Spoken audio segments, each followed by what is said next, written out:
Olá, está começando mais um episódio do Hat-Trick, o programa de esporte da TV Santa Maria.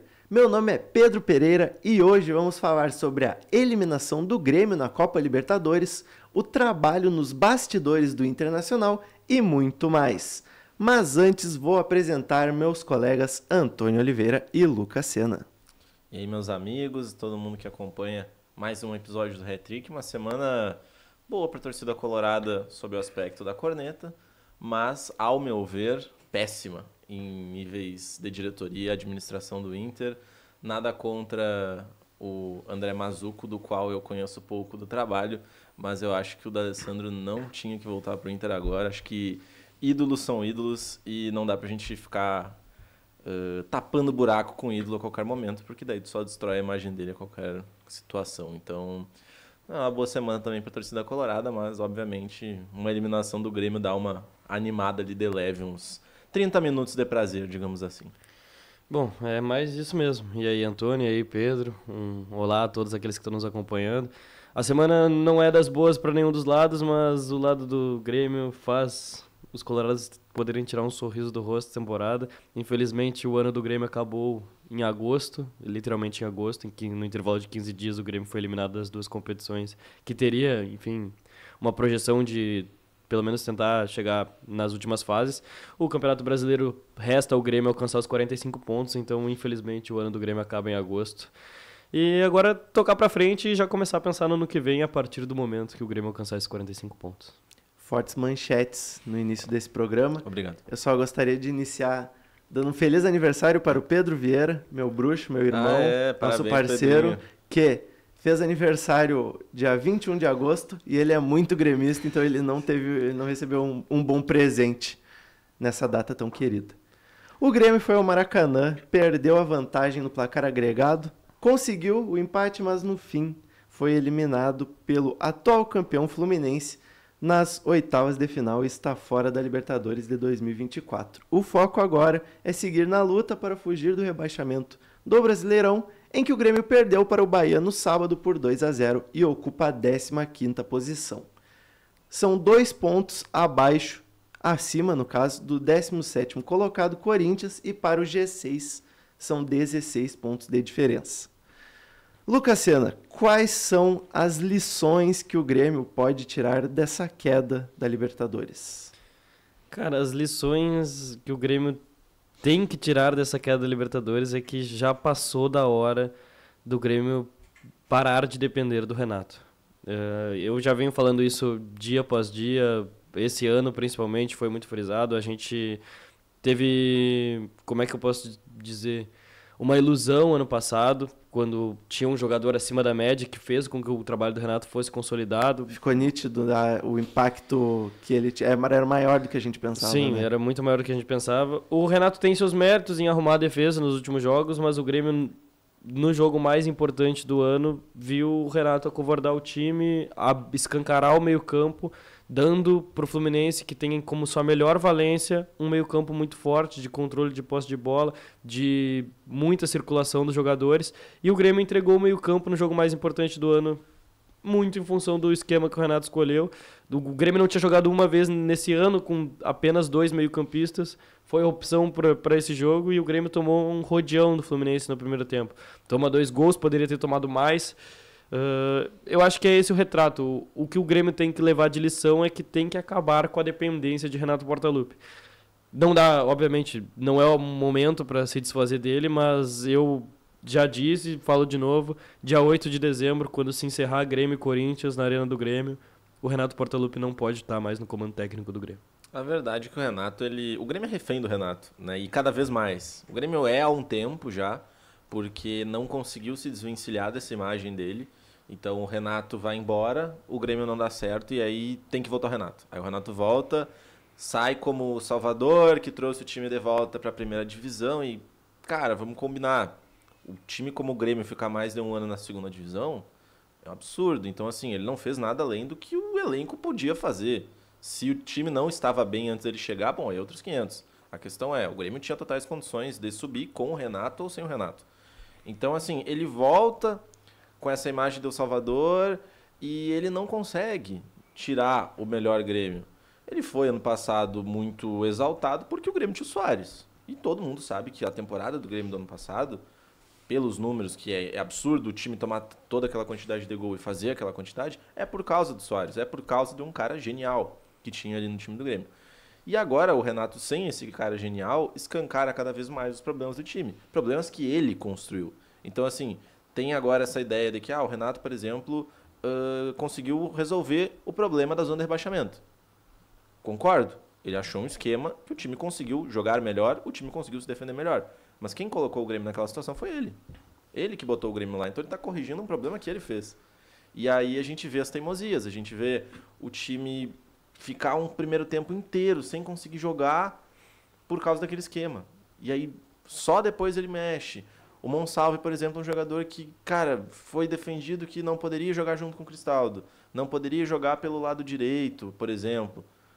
Ele, em determinado momento do jogo, jogou junto com o Cristaldo e o gol que o Grêmio faz é uma jogada dele pelo lado direito. Então, assim, são teimosias e são jogadores que ele deixa de potencializar. O próprio Gustavo Nunes foi arquivado do nada, ninguém sabe por quê, e perdeu muita oportunidade. Está sendo vendido agora, no meu ver, por um preço muito abaixo do que ele poderia render para o Grêmio. Então, vai ficar escancarado isso. Só que a questão é, o Renato não pode sair agora. Por isso que o Grêmio fica refém dele cada vez mais. Porque se ele sai agora, aí degringola de vez. Aí o time tem muita chance de cair. Pelo menos ele ficando agora, o Grêmio consegue ali os 45 pontos, beliscar uma Sul-Americana, enfim. E eu acho que é o que deve acontecer. Mas eu tô na linha do Lucas. Eu acho assim, como se eu tivesse no lugar do presidente do Grêmio, olha, terminou o ano, manda embora. Não sei se ele vai ter esse pulso firme para isso. E a mesma coisa se aplica no mínimo e no máximo, né? Como disse o Antônio, o Renato tem todo o mérito de tirar o Grêmio da situação que estava, mas ele tem nas costas dele ter deixado o Grêmio naquela situação. É a mesma coisa que se aplica no jogo contra o Fluminense. Não tem como o treinador errar nas substituições se ele errou na escalação. Se ele errou na escalação inicial, é óbvio que as substituições vão melhorar o time. E nítido, tanto no mínimo que é uma partida, quanto no máximo que é um campeonato, se tu começar errado e ajeitar no meio, vai dar certo. Aconteceu com o Grêmio no Campeonato Brasileiro até aqui e aconteceu na partida contra o Fluminense. Se a gente olhar os 45 minutos iniciais e os 45 minutos finais, são dois jogos completamente diferentes. E aí eu e todo torcedor, enfim, toda a imprensa, e acredito que até dentro do clube, se questiona por que o Grêmio não teve mais culhão durante a primeira etapa. O Grêmio despovoou o meio campo e ficou sem criatividade alguma. O Grêmio não conseguia trocar passe, não conseguia sair do campo de defesa. No Papo do Esporte, no programa, que eu não participei, mas eu estava acompanhando e eu estava comentando, eu falei até nos comentários, não tinha como o Bright White ter começado o jogo. Tinha que ter começado com o Cristaldo. Povoar o meio campo e poder sair pelas pontas. Com o Bright White espetado. O que o Bright White fez no jogo? Tava sozinho lá na frente. Esquema mal pensado. Eu também ouvi de bons comentaristas esportivos gaúchos, era tratado com ironia a escalação que tinha vazado do Grêmio. Porque parecia impossível que o Grêmio jogaria dessa forma contra o Fluminense. E jogou. É revoltante. E eu acho que se torna mais revoltante porque os dois principais jogos da temporada do Grêmio até agora, contra o Fluminense e contra o Corinthians na Copa do Brasil, são jogos que fica escancarado que o Grêmio se acovardou. O Grêmio poderia ter passado pelo Corinthians. E eu acho que o do Corinthians é mais escancarado ainda porque é um time muito inferior ao Fluminense. E, enfim, competição, na minha visão, pelo menos, é muito inferior. Mas com uma competição mais acessível também, o Grêmio poderia ter passado. E, bom, o Corinthians vai pegar o Juventude agora. O Grêmio teria condições de bater de frente com o Juventude, como bateu nessa temporada, no Campeonato Gaúcho, por exemplo. Poderia passar para uma semifinal. Ah, mas não vai ganhar. Mas quanto mais avança, mais dinheiro entra. Tem que pensar nisso também. E o Grêmio cai na Copa do Brasil daquela forma, podendo jogar e não jogou, e contra o Fluminense da mesma forma. Bom, o Grêmio faz um gol ali no segundo tempo, no momento que o Grêmio começa a jogar, as coisas começam a acontecer. O Grêmio faz o gol, aí é anulado. Vai lá, faz de novo. Será que com outro esquema não teria feito antes? Eu acho que sim, porque o time do Fluminense começou a demonstrar uma fragilidade ali, principalmente na segunda etapa, que poderia ser demonstrado na primeira, mas o Grêmio não explorou isso. E ainda tem uma grande diferença do jogo do Corinthians, que o Grêmio se abdicou de propor o jogo, né? E do contra o Fluminense, que o Grêmio abdicou de propor o jogo e ainda assim escolheu por não se defender. Contra o Corinthians, o Grêmio ainda se defendeu. Não, um lance apenas de perigo do Corinthians, que foi no final do jogo, que foi 2 bolas na trave em sequência, no Couto Pereira. Mas de resto, o Corinthians não ofereceu perigo ao Grêmio. Contra o Fluminense, o Grêmio abdicou de atacar e abdicou de se defender no primeiro tempo. Ainda, se jogasse como jogou contra o Corinthians, ainda seria bom contra o Fluminense, porque ainda teria o resultado a seu favor. Diferente do que era contra o Corinthians, que aí ele optou pela estratégia errada também. Algumas coisas que também mostram que tem que acabar esse ciclo do Renato no Grêmio, são, por exemplo, depois da partida contra o Fluminense. É o jeito que ele trata aquele repórter. Isso é uma coisa que vem acontecendo e eu entendo que, enfim, o Renato é marrento, é a característica dele, e em alguns momentos eu acho que é bom ter essa característica pro personagem. Mas o jeito que ele vem tratando a imprensa como se fosse uma inimiga é bizarro. Porque eu imagino que vocês tenham visto. Ele faz a pergunta, o que tu faria? O repórter fala e ele fala, então pega o apito e vem trabalhar aqui no meu lugar. Pede pro Roberto Guerra o meu emprego. Não, primeiro que não é assim, né, cara? Primeiro que o repórter tava fazendo o trabalho dele, o Renato perguntou, ele respondeu e aí tu dá essa patada. Não é assim que funciona.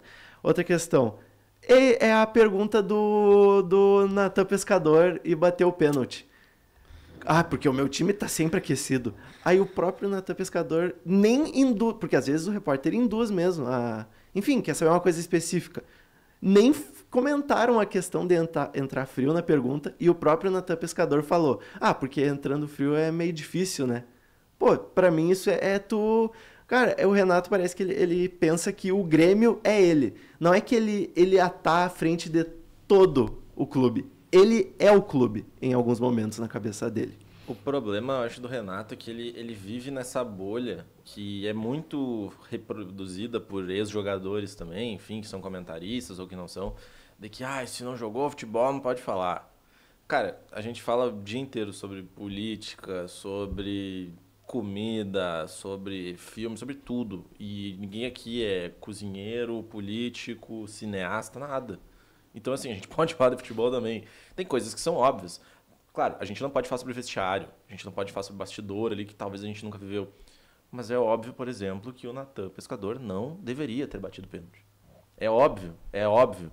Cara, assim, tinha 1001 opções. O Soteldo não bate mal o pênalti. O Soteldo podia ter ficado. Quando viralizou o vídeo do Soteldo contra Emiliano Martins, cavando contra Emiliano Martins, o Dibu, que deu uma carreira pro Messi. Não, tô brincando, mas que... 30% da carreira do Messi pode pôr nas costas do Dibu. Pô, foi um dos maiores jogadores da Argentina, né, na última Copa. É o maior pegador de pênaltis da nossa geração. Do século. Perfeito. E o Soteldo cavou e acertou. Só torna essa substituição. Porque assim, cara, parece que é tudo ao extremo. Tirou um cara que cavou contra o Dibu Martins e acertou. Botou o Natan Pescador, que é um dos piores jogadores do Grêmio na temporada, independente de ter... E o mais odiado pela torcida. Odiado pela torcida e jogado bem os últimos jogos. Eu nunca vou esquecer o vídeo dele tropeçando numa partida, acho que era pelo Brasileirão, sendo que ia jogar na altitude na sequência. Cara, é tudo ao extremo e o Renato erra. Não, e ele podia poupar o jogador, né? Poupar o jogador de passar por isso. E, cara, é uma situação que, assim, ele bate nessa tecla de que tá sempre certo, sempre certo, sempre certo. O futebol não tá dizendo isso. O Grêmio não chega a lugar nenhum. Então ele não está sempre certo. Sabe? Se o próprio jogador, como tu falou, né? Diz, eu tava frio. Como é que ele vai dizer o contrário, cara? Um jogador tá sempre aquecido. Não tá sempre aquecido e o cara acabou de falar que não tava. E não é qualquer jogador, porque assim, eu entendo, ele é odiado e tal, mas, cara, é um jogador que tem uma bagagem. Não é um jogador que usou aquilo como desculpa. Não faz sentido, a não ser que o Renato venha a público e fale assim, a gente fez treino de pênalti essa semana e o Natan foi um dos melhores. Se ele falar isso, eu vou, ok, beleza, mas nem isso ele foi capaz de falar. Se ele falasse isso, não tinha nem o que discutir. Beleza, é um momento ruim, o cara não tá jogando bem, mas daí pelo menos tem uma justificativa. O cara foi um dos melhores, porque o Natan entrou pra bater pênalti. Pô, o cara entrou 47 do segundo tempo, ele vai entrar pra bater pênalti. Foi especificamente pra isso. Foi só pra isso. Então, assim, não faz sentido. E, cara, de novo, o Renato, em coletivas, é o pior treinador do país. O pior. Porque ele se apega no fato dele ser enorme dentro do time dele, no futebol brasileiro, pra atacar todo mundo. E é uma criança mimada, porque as pessoas mostram os erros dele, e ao invés de ele falar assim, errei, ou, enfim, se estressar em algum momento, questionar, não é problema questionar. Agora nada tá errado. Ele nunca erra. Ele nunca chega ali e fala, beleza. Cara, tem coisas que são óbvias. E aí mas não é assim. Posso rir de ti, que nem ele falou no outro jogo. Pô, Não, tem se a gente for cara. falar de futebol, eu vou dar uma aula pra vocês. Não tem, não tem para, né, condição. E cara? o pior é que Pô. tem gente que gosta. Eu entendo a marra é legal pro futebol, mas em determinados momentos. Teve uma entrevista coletiva que ele chega até no final, tem um repórter da ESPN que se dá com ele e ele fala, tinha que ser tu o último, né? Pra ti eu não vou responder. Esse tipo de brincadeira é legal. Brincadeira dentro do campo, quando ele ganha, quando ele provoca o Inter, quando ele fala que ele é bonzão. Beleza, mas tem hora que passa do ponto e, enfim, mostra essa ingenuidade da parte dele. Bom, começar que o pós-jogo do Grêmio é pior do que os 90 minutos, né? O Renato fala que o Natan Pescador estava aquecido, ele vai lá e contradiz o Renato 5 minutos depois na saída pro ônibus. O presidente fala que o Gustavo Nunes não está acertado com a Inglaterra. Vem o Gustavo Nunes 2 minutos depois e diz, não, eu pego o voo sexta-feira. É uma tragédia o pós do Grêmio. Férias. Isso eu acho menos pior. Eu Não, acho que eu também, se o porque- erro de alguém, eu acho que é mais do Gustavo Nunes. não, Não, cara, eu a acho- comunicação do Eu Grêmio. acho que, É, tipo, isso, perfeito. o presidente tá tirando a chance de erro da negociação, sabe? Porque ele não pode dar como confirmada se o Gustavo chegar na Inglaterra e os exames médicos forem uma merda e daí vai melar. Não, Então, ainda mais agora que a gente viu que o Wesley do Flamengo deu erro na negociação o e Vitão. o Vitão do Vitão Inter. também. Mas o ponto é o seguinte: o Renato soberbo, a soberba precede a queda, a gente sabe disso. O Renato em coletivas sempre teve, não só em coletivas, mas ele como pessoa, sempre foi esse cara soberbo, marrento, que por parte, um personagem legal e tal, mas tem que assumir quando perde, sabe? Tem que assumir quando erra, e ainda mais quando tu tá no comando técnico de um clube do tamanho do Grêmio. Ele errou, e eu tenho certeza que ele sabe que ele errou, mas ele não tem a consciência de chegar na coletiva e dizer pro torcedor, olha, eu errei, eu escalei mal e o meu time perdeu por causa disso. Apesar que o torcedor saiba disso, óbvio que qualquer um quer escutar daquele que é o maior ídolo da história do Grêmio Futebol Porto-Alegrense e que, enfim, tá no comando técnico, com certeza um dos maiores treinadores também da história do Grêmio, tanto o ídolo como o técnico, como o jogador. Então o torcedor quer escutar dele que ele errou, mas ainda assim ele é soberbo o suficiente para chegar lá e, enfim, insultar um jornalista que, bem intencionado, fazendo seu trabalho, fez uma pergunta que, do meu ver, foi a melhor de toda a coletiva e o Renato se sentiu ameaçado, atacou o jornalista. Mais uma vez um erro, mas como eu disse, para mim é o fim de um ciclo, não só do Renato, mas como de alguns jogadores. Quanto a decisões, como o Natan Pescador, para mim não tem fundamento, é infundável. Primeiro, Soteldo, isso depois dos 40 do segundo tempo, ele tirou o Bright White, que era um bom cobrador. Ele tira o Soteldo, que enfim, eu não preciso comentar. Coloca o Natan Pescador, que, enfim, odiado pelo torcedor, não joga bem há, sei lá, 2 anos no Grêmio, tem mais um ano de contrato. O lado bom disso é que talvez o Natan Pescador seja arquivado, que nem aconteceu com o Edenilson depois de perder um pênalti ridículo. Arezo entra, não bate. Centroavante que não bate pênalti, bom, não me serve. Todo respeito.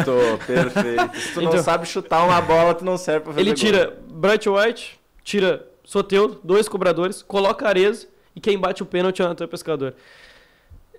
Eu não sei o que passa na cabeça de quem escolhe ou se os caras se candidatam. O Natan Pescador disse que teve coragem na hora quando foi E todo mundo se olhando depois.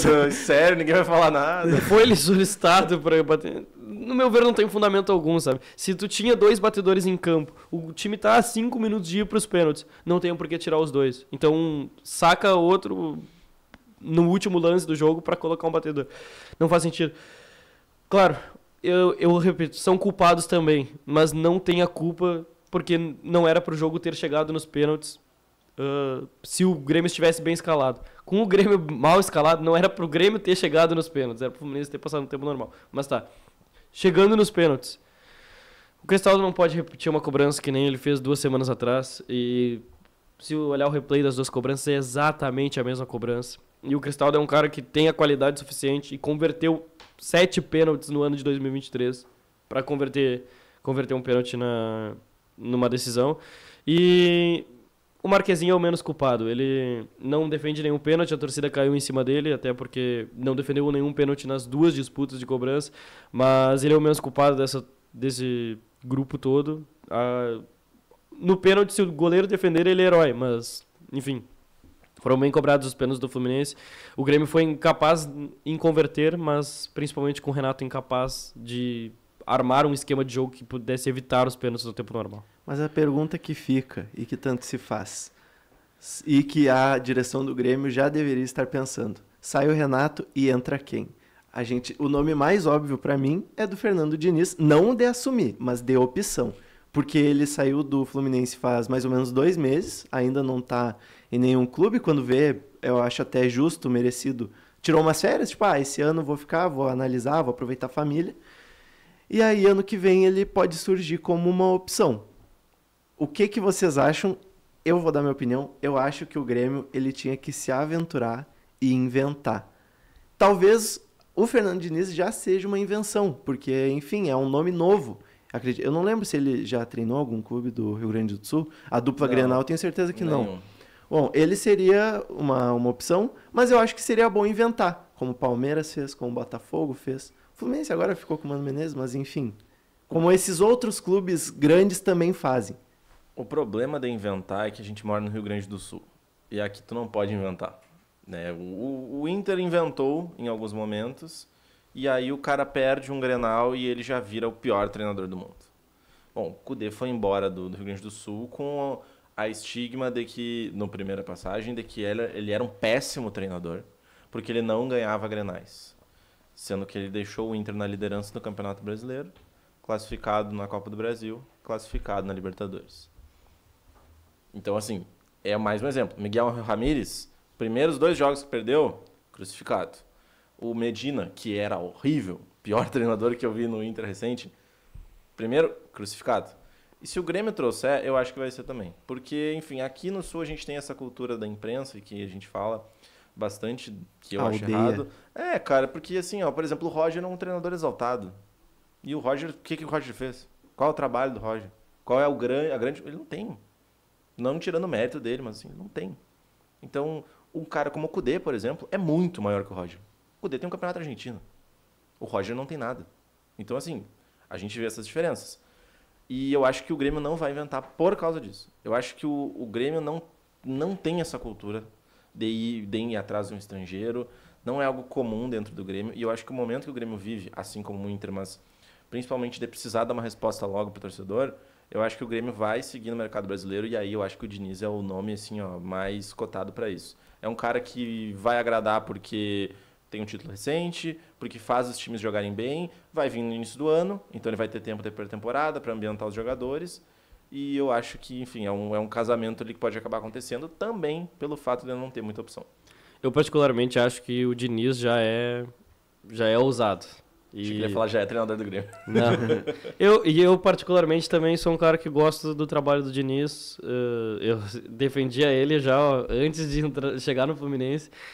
Particularmente porque é um cara que impõe o seu jeito de jogar. Muitas vezes não dá certo, muitas vezes é arriscado, mas é algo diferente do que a gente está acostumado no futebol brasileiro, e por isso que eu digo que já seria uma aposta do Grêmio se fosse Fernando Diniz. Eu acho que o Grêmio tá mais pro inventar do que pro não inventar hoje. Mas e muito pelo que a gente está vivendo, pelo ciclo que vai se encerrar, que eu espero que se encerre, a torcida também espera que se encerre, no final desse ano. Então, talvez o Grêmio invente com um estrangeiro, eu acho mais improvável, mas eu acho que inventará com um treinador que tenha estilo de jogo pré-definido. Como talvez o Fernando Diniz, não sei se vai ser esse caso, mas eu acho que o Grêmio vai tentar entregar algo diferente pro seu torcedor no ano que vem. E algo diferente é um estilo de jogo diferente, como seja Fernando Diniz, seja um estrangeiro.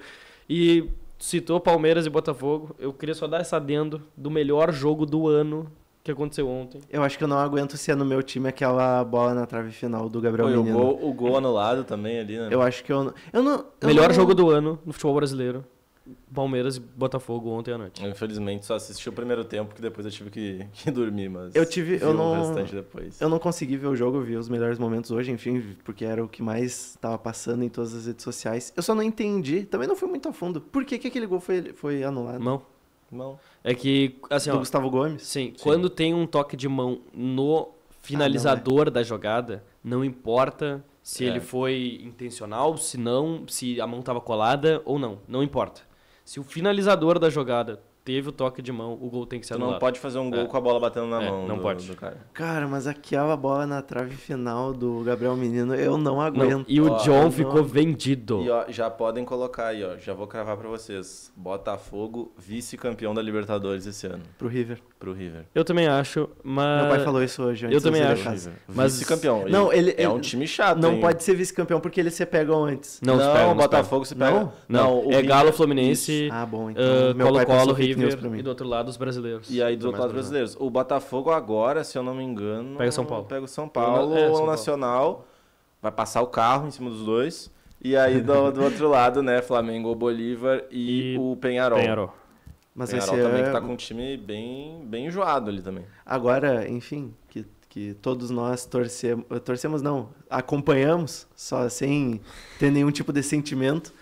É legal, vai ser legal de assistir. Vai ser legal. Vai, essa vai. E caminhada. eu acho legal por causa disso. Porque E ontem a eu gente já olhei de foge- sangue doce. A gente foge do comum, né? Pô, o Flamengo não é favoritaço. O Flamengo pode até perder pro Bolívar. Não, na mas sem o altitude. Pedro, não sei se tem alguma Sem previsão Pedro, sem dele Gabigol, voltar. sem Everton, Cebolinha, sem Matias Vinha. Na altitude. E sem Arrascaeta. Na altitude. Viu Então, só? assim, o Flamengo pode vir a perder. Depois também tem jogos difíceis. Penharol não é fácil. E com a torcida querendo a cabeça do Tite. E não ficou naquela, assim, só os brasileiros também. Ou só brasileiro Sim, tem argentino. bons times. Tem Colo-Colo do Chile. Tem o Júnior de Barranquilla, estava até pouco tempo.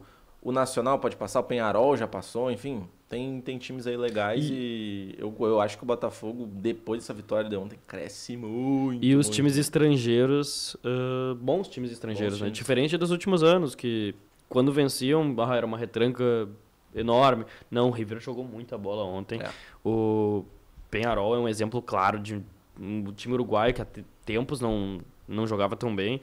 Então, tem Inclusive, times... o Léo Fernandes é um Nossa jogador senhora, assim, ó, que jogou no joga Fluminense, muita bola. era Meio meio arquivado, escanteado, reserva, voltou pro Uruguai.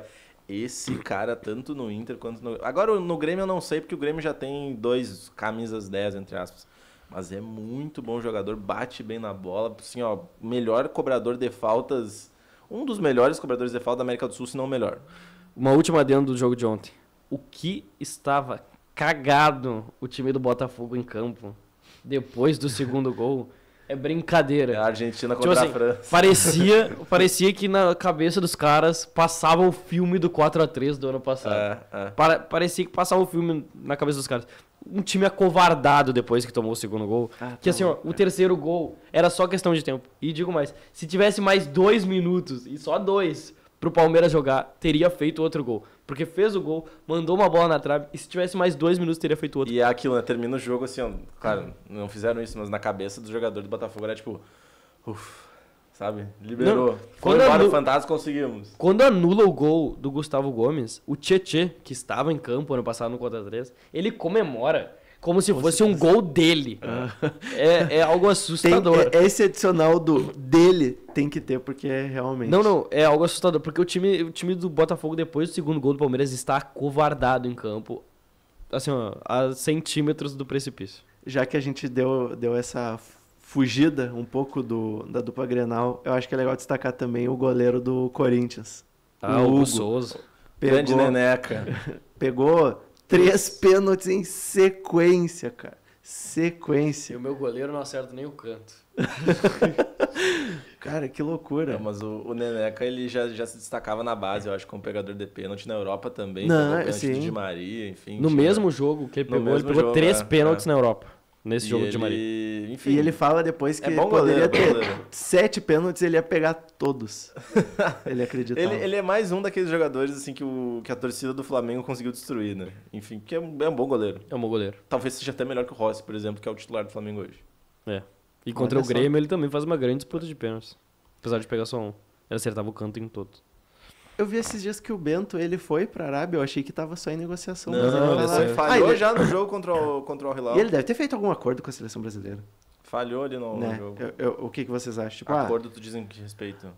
olha, se eu for pra lá, eu ainda vou ser convocado? Não, eu acho que vai, porque o futebol árabe, querendo ou não, hoje tem uma força legal ainda, não aquela coisa que se imaginava, né? Ai, vai ser Vai substituir. Não, isso nunca Não vai vai acontecer. dar certo. Isso nunca vai acontecer, porque primeiro, Não é só dinheiro no futebol, né? Tem a competitividade e tem a questão cultural. Os jogadores vão pra lá e querem sair. Pô, tu vai tirar, por exemplo, o jogador brasileiro, que é acostumado talvez com uma festa ali, com uma coisa diferente. Vai botar num lugar que isso não é assim também? Vai tirar o jogador que gosta do frio pra jogar no verão? Não, enfim. E o Bento, ele vai pra lá. Eu acho que ele vai continuar sendo chamado agora nesses primeiros jogos, enfim, primeiros momentos. Pela imagem que ele construiu. Mas se ele não se destacar muito, e mais do que ele se destacava aqui, porque agora ele tá na Arábia, enfim, ele vai acabar perdendo espaço para alguém que surgir. É que também... Hoje um goleiro que surgir já rouba o lugar do Bento. Inegavelmente, hoje o Hugo Souza tem maior imagem que o Bento no Brasil. Exato. E os dois têm a mesma idade. Mas é que a questão também é que o terceiro goleiro não vai muito. É que também depende das Por isso lesões que do Alisson e do... Mas é que Mas já por tem isso. que existir um desenvolvimento desses caras. Com certeza. Pra que, assim que Alisson e Ederson, que tem o quê? 31, 32 anos, Parecido a idade. se aposentarem, ter goleiros de alto nível. Seja Bento, seja Hugo Souza, seja quem for. Tem que existir esse E desenvolvimento. é por isso que é importante tu ter esse terceiro goleiro, mas o fato de ser o terceiro também dá margem pra isso. Ele é o terceiro, né? Vamos dar chance pra outro e não pra ele. Porque se é o Alisson ou o Ederson e eles estão jogando na Arábia, no Brasil, aonde for, vão ser chamados. Pelo que É o primeiro e construíram. o segundo. Agora, o Bento, como ele é o terceiro, pra que a gente vai chamar o cara... Vamos chamar esse outro aqui que tá... Vamos chamar o Neneca, por exemplo, o Hugo Souza, que tá crescendo, vamos chamar outro. Eu acho que isso dá margem. Enfim, foi muito dinheiro também, né, cara? Não tem como. Mas ele já falhou, tá? No jogo contra o Hilal ali, foi sair com a bola, saiu todo estabanado. 4-1 naquele jogo, o Cristiano Ronaldo provocou todo mundo depois, e, enfim. A gente ainda vai ter muitos episódios para comentar sobre o elenco do Grêmio. Eu tinha umas perguntas, mas era muita coisa. A gente tem muita coisa para falar. Já deixa de fazer uma última teu coisa. adendo. Eu só quero puxar para a última pergunta para a gente fechar esse assunto. O Grêmio volta a campo já neste domingo, 4 da tarde, contra o Criciúma, no estádio Heriberto Rios. O Criciúma está uma posição à frente do Grêmio, em 14º, com 1 ponto a mais e também está na briga contra o rebaixamento.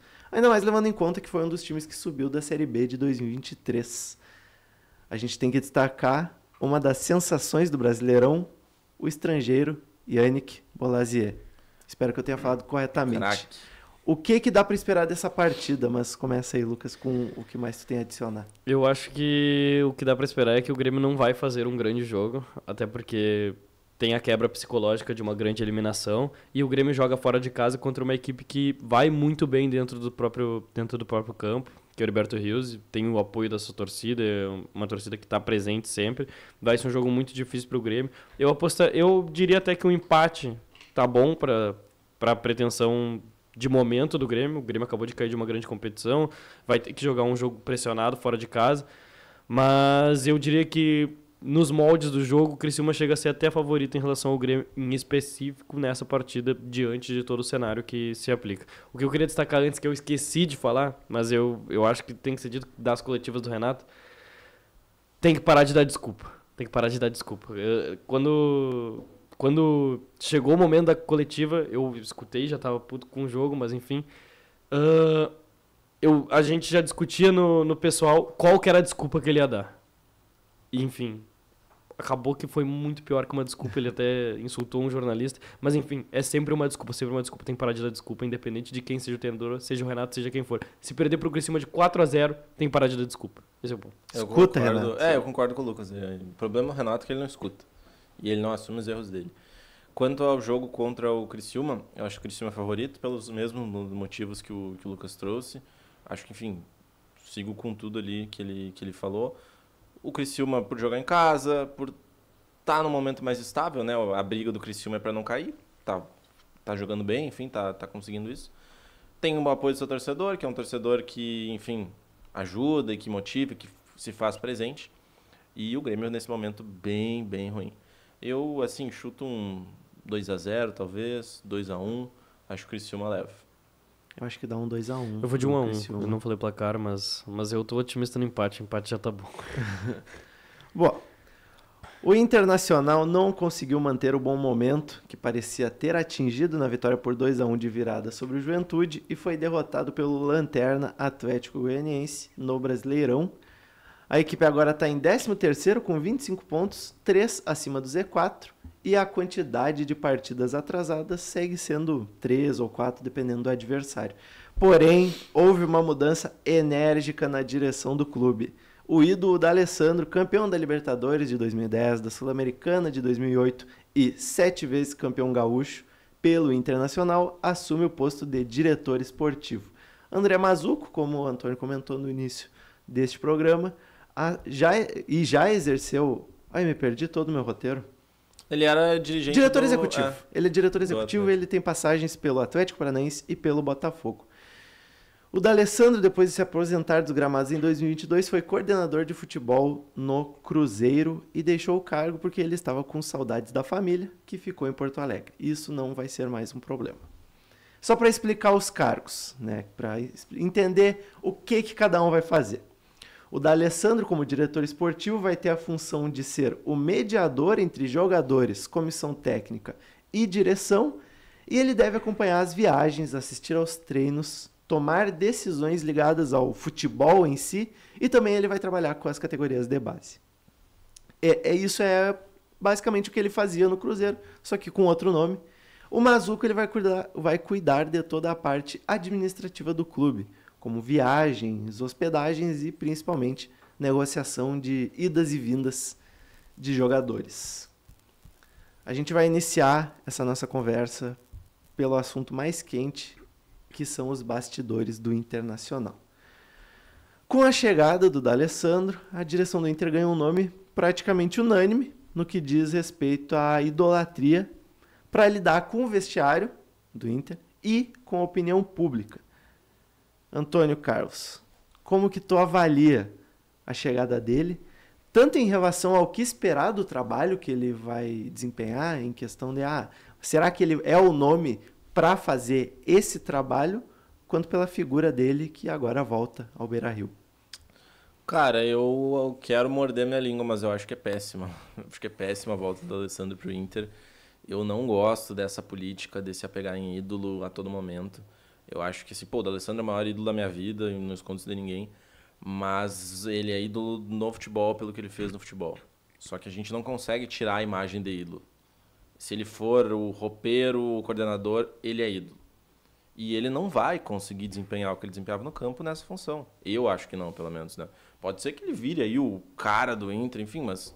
O craque da direção esportiva. O craque maior, mas, enfim, a tendência é que não é essa. E isso é um problema. É um problema que o Inter não sabe lidar com seus ídolos. Cara, o Inter botou o Fernandão para treinador, foi xingado. Pô, o Fernandão foi xingado, cara. Sabe? Saiu do time, enfim, foi demitido, mas assim, xingado pela torcida. Como assim, cara? Fernandão...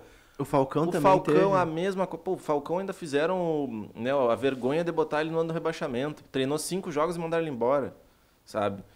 Outros, o Dunga mesmo, que não é um cara tão idolatrado por conquistas, mas que tem uma imagem positiva, foi colocado como técnico ali numa fogueira, teve que ir embora. O Inter tem esse costume porque acha que o cara é ídolo, ele conhece. Tá, mas não é o momento. Sabe, o D'Alessandro, ele vem com um trabalho que ele fez no Cruzeiro, que não foi dos melhores. O Cruzeiro naquele ano ficou ali brigando para não cair, depois pegou uma Sul-Americana, se eu não estou enganado. E agora que o Cruzeiro está começando a engrenar, ele sai com a justificativa da família, mas para quem não lembra, né, o D'Alessandro na época, as eleições do Inter iam acontecer, e ele declara apoio total ao Roberto Melo, candidato que perdeu para o Alessandro Barcelos, e na época o Roberto Melo diz, né, que o D'Alessandro seria o seu coordenador técnico. Então deu a entender que o D'Alessandro sai porque ele iria assumir ali se o Roberto Melo ganhasse. E isso é estranho, porque agora ele vai se juntar com o outro lado. O lado que ele criticava, o lado que ele botou na justiça, o lado que ele não gostava, em teoria. E aí entra o aspecto de que, bom, agora o D'Alessandro vai se juntar a esse lado. Ah, mas o amor maior é o Inter. Concordo, mas ele vai saber lidar com esses caras. E outra, o Alessandro Barcelos, que negou o D'Alessandro tantas vezes, agora vai atrás dele, vai atrás do Roger, sabe? Dá pra ver que agora a postura é basicamente agradar aquele outro lado que não gostava do Cudê, que não gostava do Gustavo Grossi na base, que não gostava dos estrangeiros. Mudou a chave, do 0 pro 100, enfim, de um lado pro outro. E eu não tenho grandes expectativas, eu só espero que o D'Alessandro não se queime, por favor, porque o pós dele de futebol tem sido bem triste pra mim, que sou fã dele. Dá pra usar o termo cortina de fumaça. Com certeza, com certeza. Até pelo momento que vive o Inter. Com mas certeza, cara, com o certeza. último ponto que o Antônio destacou também é o Barcelos querendo, não vou dizer comprar, mas vou dizer, tipo, agradar o outro lado, sabe? O meu modelo deu errado, então eu vou agradar aqueles que eram a minha oposição. E aí, então, qualquer coisa, se der errado depois, vocês não queriam eles? se der errado, os dois lados eram errado e, enfim, independente do que fosse escolhido pelos sócios, chegaria a esse ponto. O ponto é, o D'Alessandro é um ídolo. Então, acima da função que ele vai exercer no Inter, antes disso ele é ídolo.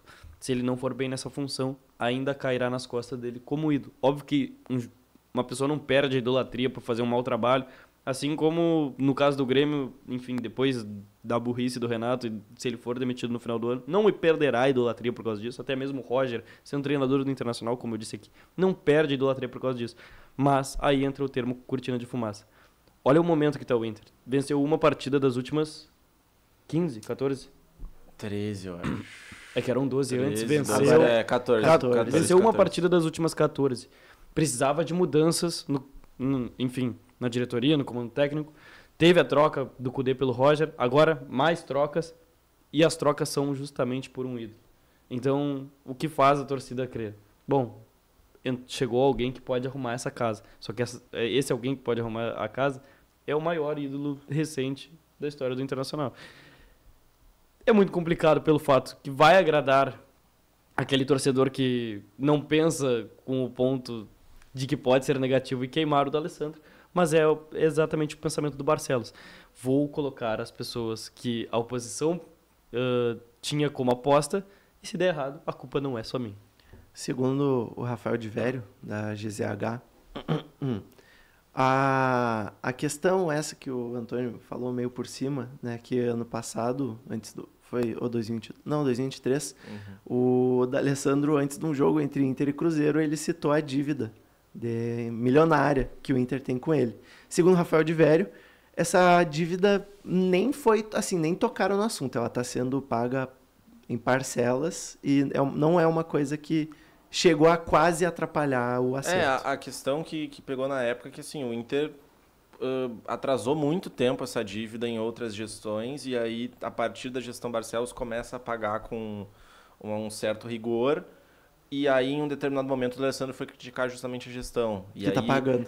Exatamente. Esse que foi o ponto, sabe? Que ele vai trabalhar agora. Em outros momentos ele não criticava, mas agora, enfim...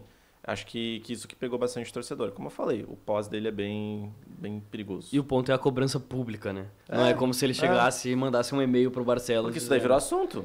Não, e claramente isso daí virou tudo. Foi assim, ele estava trabalhando no Cruzeiro, ia jogar contra o Inter e ele queria abalar de alguma forma. Eu acho válido, mas a questão é, se fosse qualquer outro o tamanho dele no Inter, eu acho que não precisa abalar desse jeito.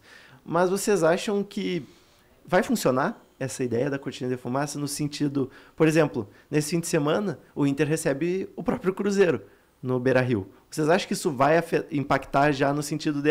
vai ter público a mais por causa disso? Público a mais eu não sei. Mas pro lado da imprensa vai. E aí eu bato na tecla. A imprensa do Rio Grande do Sul coloca o D'Alessandro como alguém da aldeia. Coloca o Roger como alguém da aldeia.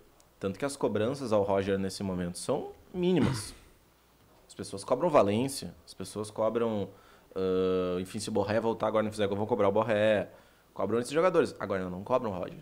O Roger tem o pior início de um treinador do Inter há muito tempo. Muito tempo. O Roger tem uma vitória. E já deu tempo dele trabalhar o suficiente para entender o time. Não estamos falando mais daquele período inicial. Então eu acho que não vai ter essa questão de muito mais público. Acho que vai ter um público ok, beleza, né? Mas nada muito considerável. Né? Esse primeiro jogo ele é no Beira-Rio, se não me engano. Então, acho que vai ter um público legal. E agora, a questão com a imprensa, eu acho que talvez dê uma amenizada. De cobrança. Opinião pública. Opinião pública, perfeito. Eu acho que sim. Porque, enfim, D'Alessandro vai arrumar a casa, deem tempo a ele...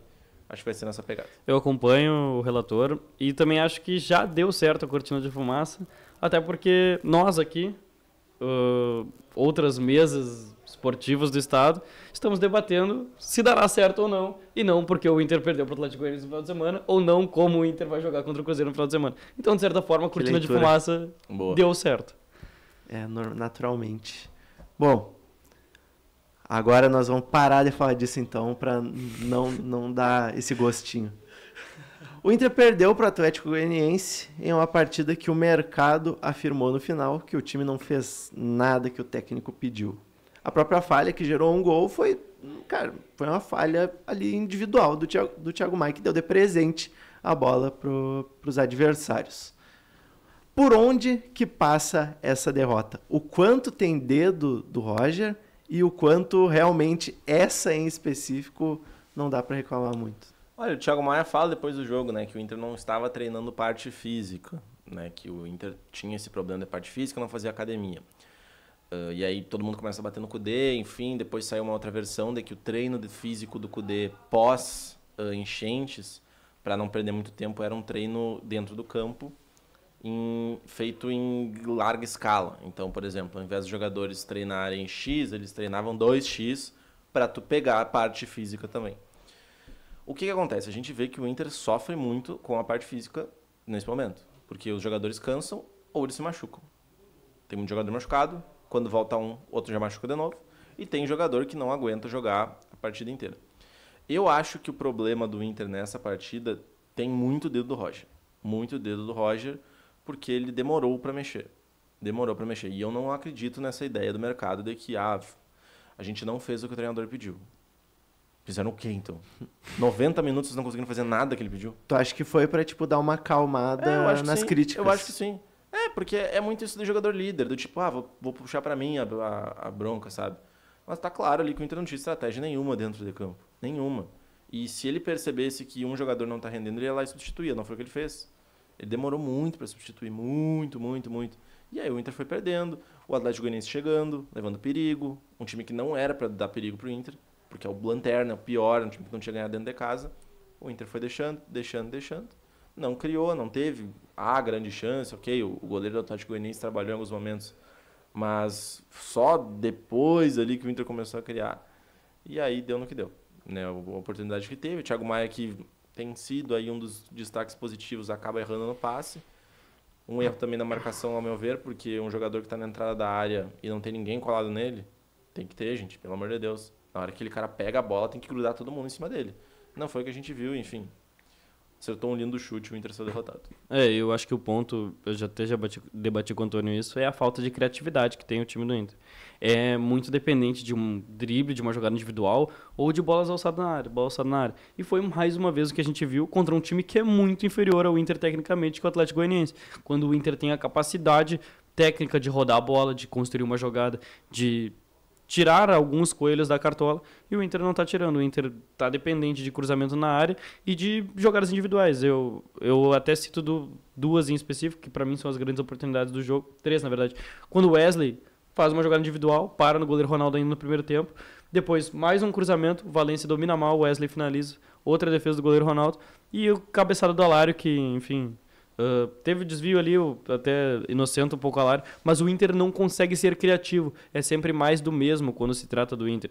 E aí, no segundo tempo, quando se viu mais cansado que o Atlético Goianiense, viu o Atlético Goianiense crescer no jogo. Acertou um chutaço e é Hurtado, mas o Atlético Goianiense já amadurecia o gol antes da falha do Thiago Maia. Eu acho que o ponto é, o Inter precisa achar meios de ser mais criativo ofensivamente, porque tecnicamente é muito melhor que o Atlético Goianiense e tem que ser capaz de vencer um time que não tinha vencido nenhum jogo em casa pelo Campeonato Brasileiro. As alternativas são poucas. A bola chega, se não chega no Wesley, não tem ninguém. E não dá pra depender do Gabriel Carvalho, que tem 17 anos só, né? E é um jogador que ajuda. É o grande ponto positivo Exato. do Inter. O Wesley não pode ser solução, é isso. E ele ajuda, enfim, ele tem dado assistência, tem participado, mas assim, tem jogadores ali com maior grife pra isso. Eu afirmei e eu reafirmo, Ener Valencia tem que ir pro banco o quanto antes. É até engraçado, porque o grande problema dele recente não foi no Atlético Goianiense, foi contra o Juventude. A partida que ele foi pior. E foi a vitória do Inter. Mas, cara, ele tem que sair, ele tem que cuidar do psicológico dele. Isso daí tá só queimando ele. E eu tenho certeza que todos ali no Inter pensam a mesma coisa, mas ainda, sei lá, não sei se é uma preguiça, pensar que isso pode se resolver naturalmente, mas está nítido que não. O resultado vai ser o mesmo. Ele vai ter que ir para o banco para cuidar do fator psicológico, mas, meu Deus, quanto mais demorar, pior vai ser. E mais vai demorar para ele voltar. Porque só piora, cara. Questão de confiança, né? Exato. Ele precisa recuperar essa confiança. Pro Ener Valencia, o lance que eu especifiquei, que ele deixa a bola passar e chega no Wesley, é um domínio fácil. E ele erra. Falta de confiança. Ele desperdiça chances nos últimos jogos que o Ener Valencia que a gente conhece não desperdiçaria. Falta de confiança. Né? Ele até fica... E uma ele valência precisa que ele tem precisa é dar a força. Precisa de um descanso, né, Não cara? tem. Ele precisa de um descanso pra cabeça e eu acho que vai ser bom pra ele entrar no segundo tempo, sabe? Não começar com a responsabilidade de assim, ó, deu 0-0-1 no cronômetro do juiz, já tem que fazer um gol. Não, ele vai entrar no segundo tempo e aí talvez ele, Valência entrou, talvez com os jogadores mais cansados ele possa se sentir mais confortável. Eu acho que vai ser melhor pra ele. Ainda mais agora que o Borré tá de volta, acho que pode ser uma boa, sabe? E ele precisa desse chá de banco também. Ele precisa saber que ele não é essa unanimidade de estar jogando mal no nível que ele está, seguir sendo titular.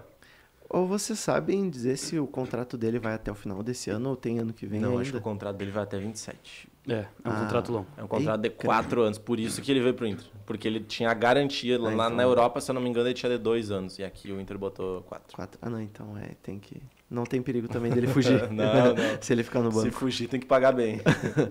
Bom, o Inter agora vai ter uma sequência de 2 jogos contra o Cruzeiro. O primeiro, como a gente comentou, em casa, e o segundo em Minas Gerais. O Cruzeiro se reestruturou nessa tabela, agora no meio, nessa... Como é que fala? Nessa janela, no meio do ano.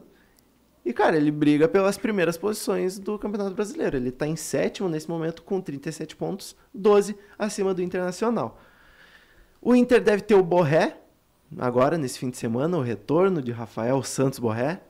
E uma estatística que é a favor do Inter. O Inter não perde para o Cruzeiro desde 2016. O que dá para esperar dessa sequência contra o Cruzeiro? Tem um adendo só na estatística, que o Cruzeiro jogou a Série B também, né? Sim, jogou por 3 período, anos. então... Mas os números é que nem não, lógico. É que nem o Ipiranga. O Inter não ganha do Ipiranga no Couso da Lagoa há 3 décadas. Ainda vale. E quantas vezes jogaram aí? Essa que é a questão. A estatística, 30 anos. Não, mas... Não, enfim. Cara, a estatística é boa. Boa, o Cruzeiro é um time tradicional, enfim, o Inter conseguir bastante tempo assim sem perder. Mas é muito chato o momento. O momento do Cruzeiro é muito bom, o do Inter não é. Eu acho que o Cruzeiro hoje tem mais alternativas. O Matheus Pereira também, o grande destaque do Cruzeiro, não deve jogar. Não, pois é, eu dei uma olhada nisso e, enfim, é bom pro Inter. Mas ainda acho que o time do Cruzeiro hoje é mais preparado, é um time que tá melhor treinado, conseguiu contratar bem, essas contratações já estão jogando. Acho que o próprio Matheus Henrique tem jogado, inclusive, né? Agora no último jogo contra o Vitória, um dos gols, a bola bate na mão dele, né? E o árbitro não marca nada. E, enfim, é um time que tem alternativas muito boas e tem jogado bem. São 2 jogos contra o mesmo time, o que pode ser complicado, porque em algum momento eles vão vir com titulares, né? Eu acho que nesse primeiro talvez o Cruzeiro poupe pela quantidade de jogos, mas no segundo eles vão ter que ir com titular. Então, em algum momento a força total do Cruzeiro vai vir contra o Inter e aí tudo indica, né, que vai ser lá no Mineirão. Eu acho que o Inter vai ser melhor que o Cruzeiro nessa partida pelo fator descanso. O Inter vai ter uma semana agora para trabalhar, está tendo, e o Cruzeiro entra em campo hoje, nessa quinta-feira, contra o Boca Juniors pela Copa Sul-Americana. Então, eles vão jogar 3 jogos em 6 dias. Então, eu acredito muito que o Cruzeiro deve poupar contra o Inter no final de semana, até porque vai ter que jogar na quarta de novo, e para os jogadores não terem que fazer uma viagem longa, porque até Belo Horizonte de Porto Alegre é uma viagem longa. Então, se tratando dessa logística, acho que o Cruzeiro deve poupar contra o Internacional. O Inter vai ter esse tempo para trabalhar.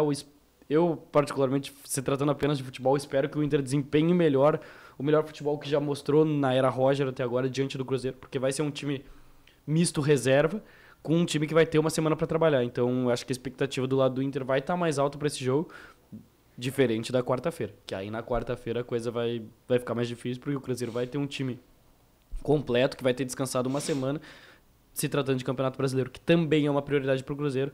Aí o Cruzeiro é bem favorito contra o Inter no Mineirão, mas diferente no final de semana. Esse do fim de semana, que horas? 7 da noite e o outro é 7h30 da noite. Quantos pontos vocês apostam que o Inter consegue fazer nessa sequência? 2. 2 empates, 2 empates. Eu acho que 3. uma vitória. Agora, no fim de semana. Sim, no fim de semana. Pois é, eu acho que 3 também. Eu vou na mesma do Lucas. Acho que ganha agora e depois não vai, tá dando muito.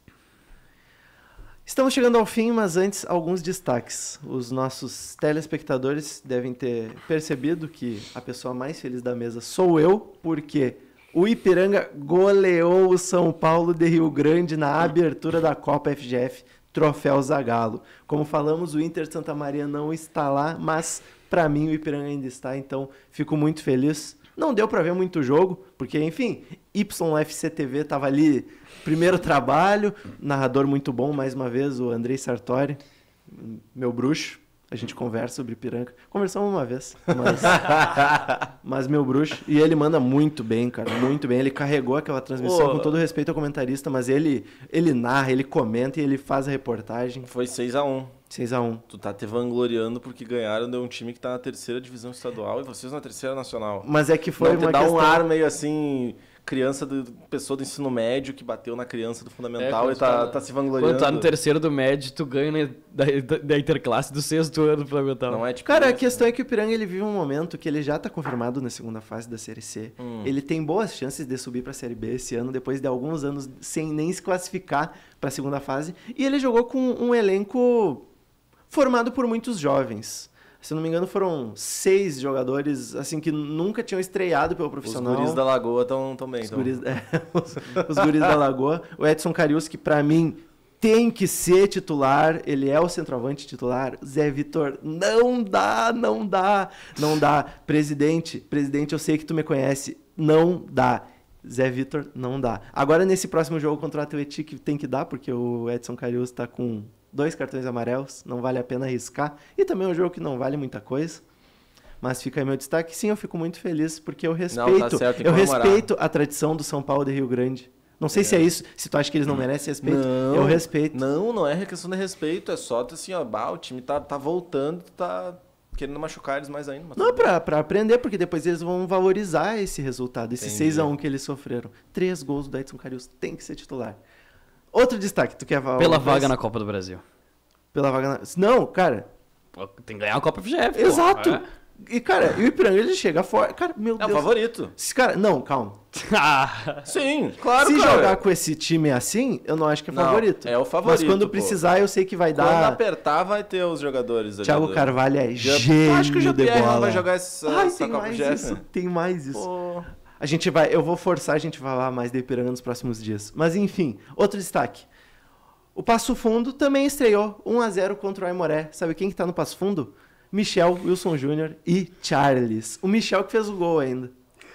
Pô, cara, meu Deus. Eu avisei, E vem né? aquelas memórias. Existe um Tava jogador no chamado Inter de Santa Michel Maria. e na carteira de trabalho dele consta artilheiro. Ele faz gol pra onde ele passa. Ainda cara. mais no Passo Fundo, né? Que ele já foi artilheiro do Do Gauchão. Uhum. Se eu não me engano, ele já tem até um título da Copa FGF com o Passo Fundo. Não sei se Acho que título, ele mas faz ele jogou parte. final. Ele e o pode Wilson ser. Júnior jogaram final contra o São Luís há uns 2 anos atrás. Bom, ontem eu tava acompanhando esse jogo por cima e daí saiu o gol do Michel e, bom, veio à tona, né? Wilson Júnior e Michel. Eu tava comentando com os meus amigos e saiu a seguinte aspa. Bom, esses dois aí são namorados, né?